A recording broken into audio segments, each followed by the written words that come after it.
clarity. When you have it, you have control. You can feel refreshed. There's energy, motivation, a sense of direction into the future. When you don't have it, it can be just the opposite. We can feel lost, like we don't have control, super uncertain around where things might go. So join me as we explore Clarity, Volume 1. It's the Leading on Purpose podcast, helping leaders, teams, and organizations lead more intentionally, effectively, and with purpose. Well, welcome to the podcast, and thanks for tuning in as we dig into Clarity, Volume 1. So why am I calling it Volume 1? Well, clarity comes in many different shapes and sizes, as you probably already well know, particularly for us as leaders. There's personal clarity, which is what this episode will be all about. But in future episodes, I'm going to dig into the other forms of clarity that are also really important to our success, such as the clarity that we establish for our teams that we support, the clarity we get from our boss, the clarity we have in terms of the direction of the organization. So clarity comes in many different shapes and sizes. But today we're going to start Volume 1 with personal clarity. Now, why focus on this? Because it's a big topic, and to be perfectly honest, exploring this over the course of a 25 to 30 minute podcast episode is even overwhelming for me to think about. Because typically when I work with leaders on, raising their level of personal clarity, working on their why, their purpose, it's done in longer form, to be quite honest. And so one version of this that I do is a cohort style program where we'll actually put several leaders, 15 or 16 folks at a time, really kind of lock them in a room for a week to really unpack this notion of your why, your own level of personal clarity. When I'm working with folks in a coaching capacity, more one-to-one, it takes several conversations spread out over the course sometimes of, 2 to 3 months for us to break it down into bite-sized pieces and really help this individual through the one-on-one coaching raise their level of personal clarity. But nonetheless, I want to give you some ideas, some frameworks, some things to think about. I don't believe that by the end of 25 minutes of listening to this that you're going to have the personal clarity that you're looking for. I think you're going to want to take some notes, process some of the things that I've mentioned, and probably spend a little time with it, to be perfectly honest. So, why work on this? Why work on our why? Well, I've got to tell you, in episode 1, we talked a lot about the degree of fatigue and burnout that is just really common right now for leaders. And the number one root cause that I'm noticing behind all that fatigue, all that burnout, people just getting stuck in a rut, is just not getting up in the morning with a strong enough sense of personal clarity, not knowing our why, not knowing why should I go into work today and why should anyone else care. So my experience has been, and my research has unearthed the very same thing I've observed, which is, I think, unfortunately, for most leaders, we don't think about some of these things, our why, until it's too late. And so I want to point you to a few examples and stories just to get us thinking around why, think about our why. So the first thing I'll mention to you, there's an individual by the name of Bronnie Ware, and a pretty amazing individual. She worked in hospice care for many years of her career, and since then has transitioned into publishing memoirs and books based on her learnings, based on her experiences with patients who, frankly, were at the end of life. There's a particular memoir in Bronnie Ware's work that I think connects really strongly to our conversation today. And it was a book entitled Top 5 Regrets of the Dying. And I don't want this to be too heavy for you. I don't want to go too deep too fast, but I think it's important to cement in our minds why, work on my why. And so the deeper you can go, the better. My experience has been when people are thinking about having this conversation with themselves, they just don't go deep enough. And so I don't want to scare you off, but top 5 regrets of the dying, the number one regret at the top of her list, as she treated these patients who were at the end of their lives over several decades of her career, the number one regret was I wish I had had the courage to live a life true to myself rather than true to other people's expectations. And so number one regret that she cites. And I've got to tell you, I've seen professional examples of a similar notion, basically coming across leaders who are really at the end of their careers and wishing they had done it a little differently. And so I'll tell you a couple of those stories. First one was a CEO that I worked with probably about 18 months ago. And this was a CEO who had been brought into their organization probably 5 or 6 years prior to my meeting them, and was given the directive of basically, it's broke, fix it. And he stepped into this organization to really right the financial ship. And he was able to accomplish that mission of really balancing the books, resuming profitability, doing some amazing things to instill some discipline in the organization and just move them to a much healthier place in terms of their financials. Well, he did that really in his first 2 years. What was interesting is he reached out to me because, best I can say, his spider sense was tingling a little bit in terms of just realizing, there's something a little off in our culture. And not that he wasn't proud of the turnaround and proud of righting the financial ship, but maybe the behaviors that served him well during that initial 2 years of getting the financials and the books cleaned up. I think he was having this realization, those aren't serving me well anymore. It's like we checked that box, but now we're still kind of leading with the very same behaviors, and it's actually potentially doing damage to our people and our culture. And so it was really interesting. He reached out and again, we kind of worked through this together. And certainly I think his spider sense was confirmed as we went out and did some exploratory conversations with various members of the organization, from leaders all the way to frontline employees. And absolutely, their notion was, yeah, he was ripe for the time. For that first 2 years, we needed what he brought, but we really haven't moved off of those behaviors. And now our culture is really suffering because of it. And so, we worked through some pretty amazing things. I was pretty proud of the project and really proud of the CEO for the pivot he was making to just lead differently. And, I'll never forget some of the things he told me, because, by the way, he reached out about 9 months before he was set to retire. And so this was him in a way kind of thinking about, what am I leaving behind? What's my legacy? And, hold on to that legacy idea, because I'm going to come back to that in just a few moments. But here's the CEO, months away from finishing out what had been a very successful career. You would look at this individual's track record of being able to step into organization after organization and right the financial ship. That was kind of his MO over the years. Yet here he is with some regrets. Here he is basically telling me, I wish I had a mulligan.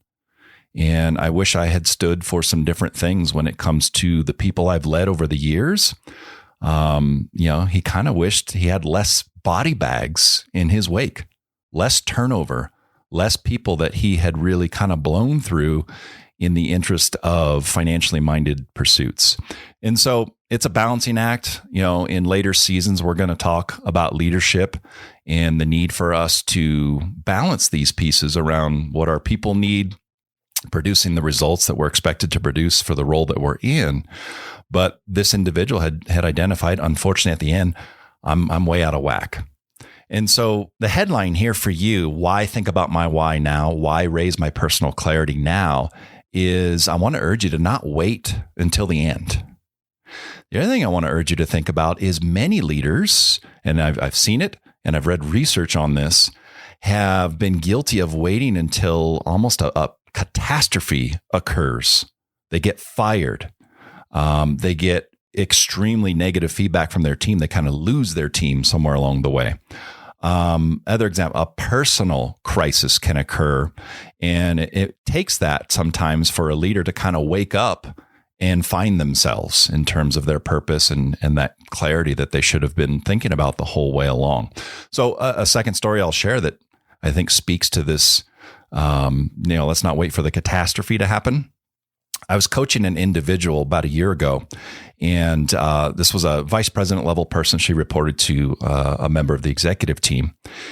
And so one of the challenges she was having was her relationship with her boss, and really feeling like I can't break through to my boss. She emails me every hour of the day, all weekend long.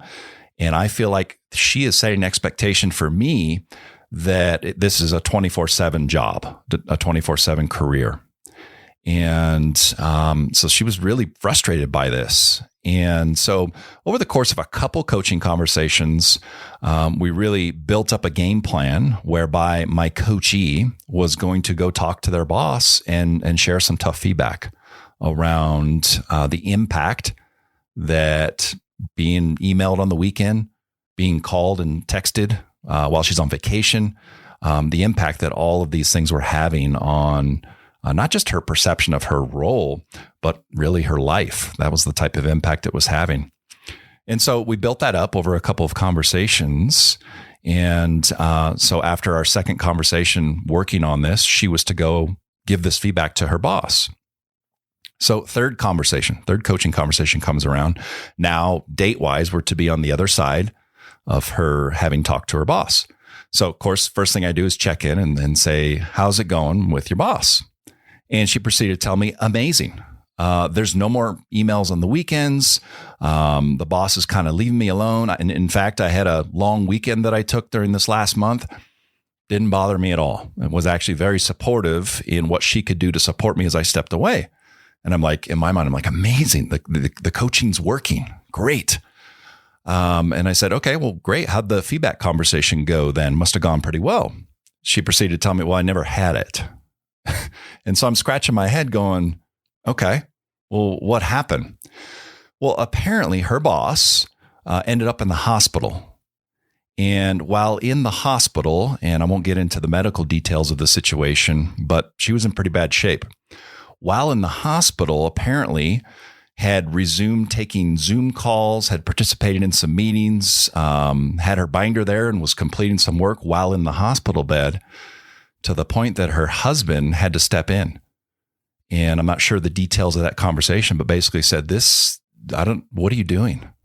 This is not who you are. This is not, you need to focus on your health right now. And so it was this catastrophic situation that really forced an epiphany on this particular leader. And so I just share a couple stories there because I really want you to be compelled to think about this now.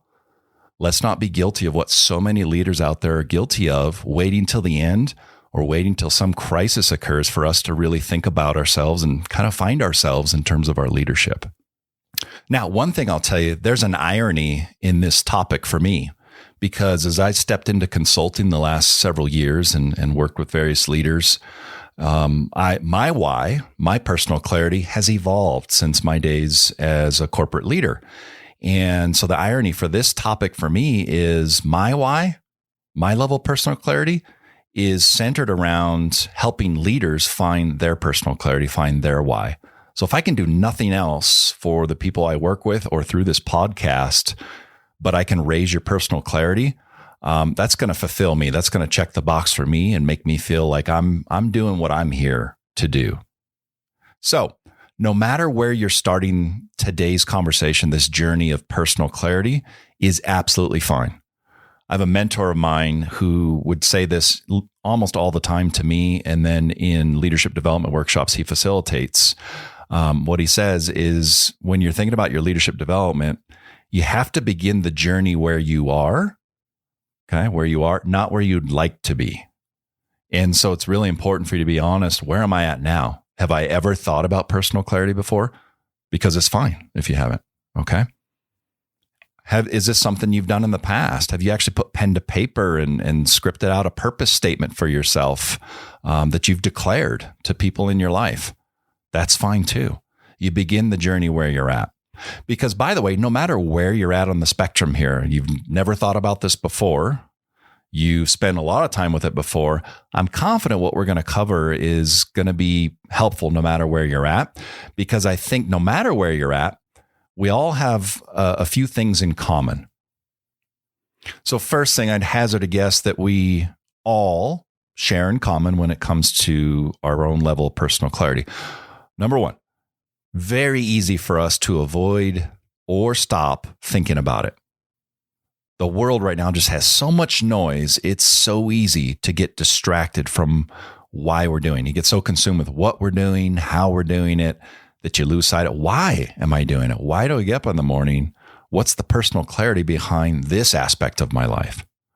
Number two, and this is kind of related to the first, but it's very easy to get distracted from engaging yourself in things that make your why true, things that make your personal clarity come to life. And so for me, it'd be one thing for me to be very clear every morning. My why is to help others find their why, help people raise their personal clarity.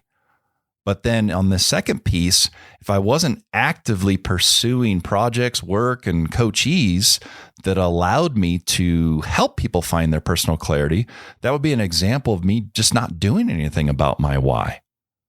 And so next episode, one of the things we're going to talk about is how to engage yourself in activities that actually fulfill you.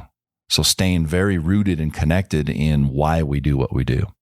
And then third piece, and this goes back to something I covered in the first episode and even a little bit here already, is we all have this in common, how easy it is for the lack of personal clarity to contribute to fatigue, burnout, just getting stuck in a rut and being lost in terms of our career and our direction sometimes in life. When we don't have personal clarity, I can almost promise you to a T, it's going to feed into those things. Okay, so 3 areas I'm going to challenge you to focus on to raise your level of personal clarity, to really begin establishing what is my why. Now, in the long term, as you continue to work on this, just know that even for folks that spend a lot of time on this, their why is ever evolving. And what you'll find, and what you probably already know about yourself, is your life changes. And the things that fulfill you, the things that are important to you, the needs that the people who interact with us in our lives, personally and professionally, change. And so the role we play tends to evolve along with, our timeline in life. And so this is an ever evolving thing. It's not something you're going to etch in stone and keep forever. It's going to have some basic tenets and premise and foundation that's probably going to stay the same, probably forever. But there's going to be aspects of it that should be ever evolving. And so I'm going to challenge you to have this be a continued work in progress, both in terms of how you define your level of personal clarity, and then certainly how you live into the personal clarity that you possess. Great. So the 3 areas that we're going to take a look at. 1, I want to challenge you to think about, what do you value most? Okay. Second area I'm going to have you focus in on is when we think about the word legacy, we're going to think in terms of beginning with the end in mind, to take a page out of Covey's 7 Habits of Highly Effective People. If we can begin with the end in mind and really think about, what do I want to be known for? What do I want my legacy to be when I step away from my career? That can add just a ton of clarity in terms of what we want to stand for now, what our why, what our purpose is now, and also guide us in terms of what's going to be the yardstick I use to measure myself against. And then the third piece that I think the first 2 pieces will help us back into is basically, what commitments do I need to make in terms of the actions I need to start taking now? Okay. So if I think about what I value most, I think about my legacy in terms of where I want to end up on this journey of my career and the purpose I serve. Well, then what are the commitments and actions I need to lean into right now, starting today, to make that long-term legacy true? Let's unpack this first piece. What do you value most? There's more than one way to think about this, because our values, what's important to us at our core, frankly, just looks different for each person. So I think there's different ways to get at it. I want to give you a couple strategies on how you might go about that. For one, I want you to zoom out from your career, zoom out from your personal life, kind of take a 10,000 foot view of everything that comprises your entire life right now. Okay. So take a really holistic kind of 10,000 foot view of your life. And I want you to really ask yourself, what is most important to you? Okay. Whether it's what's most important to you today, what has been important for you for years and years, as you look forward, what will be important for you? So it's a past, present, future look at our values. And so one approach I've taken with this to gain some clarity there are thinking about the values, the things I need to be true in my life for me to be fulfilled, happy, successful. And so I actually put pen to paper on these about 10, 12 years ago. They've actually never changed. And they're always kind of underneath the surface of everything I do in terms of career, everything I do, with my family. And so this holistic view for me, I have some life goals that really are core to who I am and core to my values. They're to spend more time with family and friends and to travel more. And that may sound overly simplistic to you, but those are extremely valuable notions to me. And so they've provided great guidance for decisions I've made over the last 10 to 12 years. There's been roles that I've been offered, opportunities career-wise, that didn't align with that opportunity to spend more time with family and friends and travel more. And so I had to turn those down. There were roles and opportunities that I had to fight for, had to claw, scratch, tooth and nail, because I knew how well they would align with those life goals of mine, those values that are core to who I am. And so that's one way you can look at this.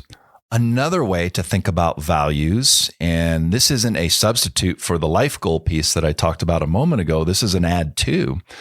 You might also think about what's most important to you in your role, okay, and the relationships that you have. And I've found a ton of personal clarity in just thinking about what do I need to have in terms of the role that I'm in. Okay. And this could be personal roles, definitely professional roles. And so you might think about that. What are the things that maybe cause me to switch careers or change roles recently or take on that next opportunity? You can think about it another way. If you were to choose to switch jobs really soon, what would you have to have in that new role to feel fulfilled, to feel excited about what you're doing? Okay, so you might make a short list of those things. Great way to identify what needs to be true in the role that you're in terms of the opportunity you have to serve others, be a leader, whatever that is. Think about that. The other piece is the relationships. And so the people you choose to surround yourself with, both personally and professionally, what's true about those people versus the people that you don't bring in as closely? And so what do you look for in other human beings? What do you want them to see in you? And so for me, integrity. Integrity has always been at the top of my list in terms of if we have a run-in and there's friction there in the relationship, we have an argument, a disagreement, whatever it is. If it's done with integrity, though, meaning I did what I said I was going to do, you did what you said you were going to do, and we just had a misfire, I can move past that. And in fact, I see conflict as a way to honestly build relationships. So maybe another value I look for in relationships is healthy conflict, because I know what's on the other side of a kind of a tough argument sometimes is, better ideas, better relationship. But this integrity piece is so important to me because there's been people that I've actually had to kind of push away, provide tough feedback to in my career because I knew deep down there was a misfire in terms of integrity. They didn't hold up their end of the bargain. They did something that was 180 degrees different from what they said they would do. That's a tough piece to me. And so it's important for me that if I'm looking for that and expecting that in others, that's obviously something I value and that I want to exude and have people see in me. So just a kind of an in-depth example of another way to look at values. The other piece I mentioned, or second piece, the need to really feel like we can have healthy debate and conflict, meaning you're not holding back. I'm not going to hold back. Now, if you look at any research on this, Lencioni is a good example in terms of his 5 dysfunctions of a team. If we don't have trust, pretty hard to have that conflict piece take place. But I look for that in relationships. Once we have trust, I look for us to be able to kind of leave it all on the table and really have a healthy debate, little bit of friction and tension, because I've just seen the power of what's available to us in the relationship on the other side, both personally and professionally. Friends would tell you, my wife would probably tell you, yeah, that's true about John.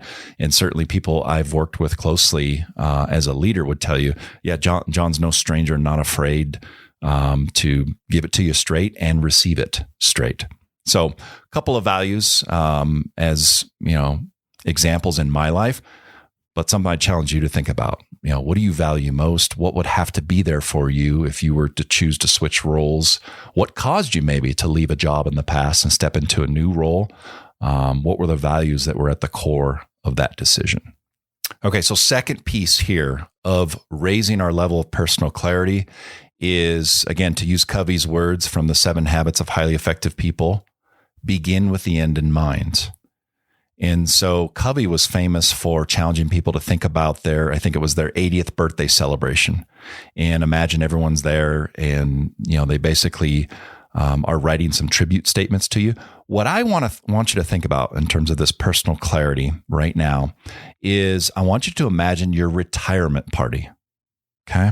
So fast forward, you're retiring and all of the individuals that you intended to have an impact on, that you really care about, that you influenced, that were subject to your leadership over the years are there. Okay. What would you want to hear them say that would be a testament to you that you've done it well? Okay. Because when it comes to our legacy, I've got to tell you, people aren't going to remember whether or not you went to the meeting. They're, unfortunately not going to remember if the project was turned in on time. What they will remember is how you made them feel, how you made them think, how you grew them, developed them. And so I want you to imagine this retirement party and think about, boy, all these people I've had the opportunity to touch and have an influence on. What would I want them to say about me? Again, that would be a testament that I've been the leader that I want to be and that I've been operating with a high level of personal clarity. Okay, so third area to focus on to raise that level of personal clarity is about the commitments and actions that you start to make and take right now, starting today. And so if you've spent time on your values, you got a good sense of what drives you, what motivates you, what's important to you in your life, past, present, and future. You've taken a look into the future and really challenged yourself in terms of, what do I want it to all mean at the end? When I'm hanging it up in terms of my career, what do I want people to say about me? Okay. What are those testaments? Okay. Based on all of that, our values and our legacy, what commitments and actions do we need to make right now? Okay. Now, there's an approach that I like to use to this that's also from the same mentor I mentioned earlier. And it's a version of maybe what you've seen of stop, start, and continue, just put a little bit differently. Oftentimes when we're trying to grow as leaders, it's very easy to get consumed with the new actions. What are the new things I need to add to my repertoire to, assume this skill, to be the leader I want to be? And that stuff's really important. We need to take on new behaviors. But there's a couple other sets of behaviors we also need to think about. And so what I want to challenge you to think about is 3 things in terms of commitments and actions. Hold on, take on, and let go. Okay. So the hold on is you need to examine what are the behaviors you exhibit now, the activities and actions you're engaged in now that are actually serving you well. So as you think about your legacy and your values, it's very likely there's already some things that are going pretty darn well for you. And so one of the worst things I see leaders do is they try to raise their level of personal clarity, try to become this brand new, improved version of themselves, is they actually forget to resume behaviors that were already serving them well because they're so focused on the new things that they want to do to try to, kind of assume this new identity, if you will. So understand there is stuff that you are already doing really well at a high level that's likely serving you well in terms of legacy and values and, the roles and relationships in your life. So think about what those are. Those are hold on. Make a short list. These are the things I need to hold on to. There's the more traditional one, which is take on. Okay, what are those new behaviors I need to take on to make that leadership legacy a reality? And then finally, let go. there are likely some things that you're doing, you're engaged in activity-wise, some things that just need to go away. They don't serve you well. They actually stand as obstacles between who you are today and who you intend to be with this leadership legacy. So hopefully an easy approach here to break down commitments and actions, hold on, take on, and let go. Well, again, I'll encourage you to take some time with this and appreciate the fact this is an ever-evolving thing. Now, some folks will turn all of this, so you're kind of probably going to end up with kind of a collage of information in front of you: values, legacy stuff, commitments and actions, this hold on, take on, let go. Some people will pull that all together in maybe a statement. That might be something you do. You might just keep these ideas in their separate 3 buckets.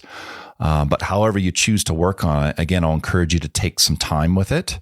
You might also think about who else in your life might have an opinion on some of this stuff. I know for me, every time I've ever worked on this, there were always 3 really important roles. One was talking to my mentor, getting some reaction from that individual. Another person was my spouse, asking my wife exactly what she thinks and if she has opinions and feedback on where I could focus, what I could do more of, less of, and so on. And then I think as leaders, really important to talk to the people we'd like to see at that retirement party singing our praises, getting a reaction from them, finding out, do they have a perspective on the situation? And so just a way to maybe encourage you, again, spend a little time with this, figure out, are there other people that I might want to bring into the fold and talk to about this? So good luck. And thank you so much for allowing me to kind of live into my why in terms of, helping you think about your level of personal clarity. And I'm hopeful this will help you, no matter where you're beginning today, raise that level of personal clarity. Whether it's getting recentered on something you've thought about in the past, or this is a brand new journey for you. I'm really excited for you and hope you'll take these steps. So next episode, as promised, we're going to dig into how to engage yourself. Once there's personal clarity, what do you do about it?